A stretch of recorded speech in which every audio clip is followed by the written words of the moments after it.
সমাজের বিভিন্ন প্রভাবশালী মহলে তার যোগাযোগ নিয়েও নানা আলোচনা রয়েছে। পরীমনিকে আসলে ঠিক কী কারণে গ্রেপ্তার করা হয়েছিল তা এখনও আমার কাছে স্পষ্ট নয়। পরীমনির এই গ্রেপ্তারের বিষয়টা একটা তদন্ত হওয়া প্রয়োজন।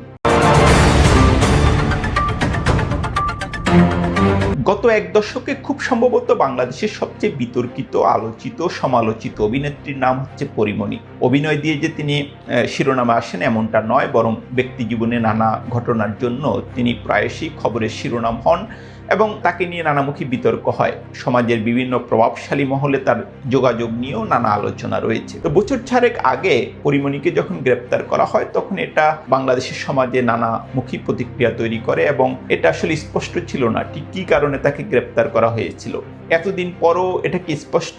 আমরা যেটা দেখি যে ওই সময়ে যিনি র্যাবের গোয়েন্দা প্রধান ছিলেন তার একটা সাম্প্রতিক সাক্ষাৎকার নিয়ে পরীমনি আবার আলোচনায় এসেছেন এবং পরীমনি নিজে ফেসবুকে একটা পোস্ট দিয়ে দাবি করেছেন যে ওই ঘটনার যেন তদন্ত হয় এবং তাকে ঠিক কী কারণে গ্রেপ্তার করা হয়েছিল সেটা নিয়েও তিনি প্রশ্ন তুলেছেন এবং তার যে সম্মানহানি হয়েছে সেটা তিনি উল্লেখ করেছেন এবং এ ব্যাপারে তিনি রাষ্ট্রের হস্তক্ষেপ চেয়েছেন। এটা নিয়ে আবার অনেকে কটাক্ষ করছেন, বিদ্রূপ করছেন।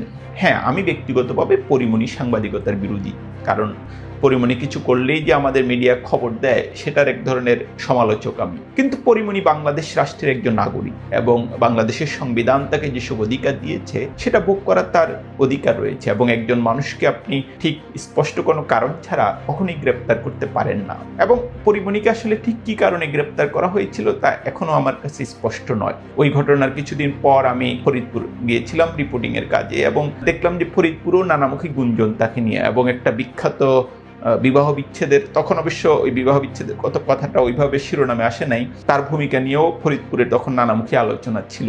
আমি মনে করি আসলে পরীমনির এই গ্রেপ্তারের বিষয়টা একটা তদন্ত হওয়া প্রয়োজন। ঠিক কী কারণে তাকে গ্রেপ্তার করা হয়েছিল, এর পেছনে রাষ্ট্রের কোনো প্রভাবশালী মহলের হস্তক্ষেপ ছিল কিনা সেটা আসলে দিনের আলোতে আসা উচিত।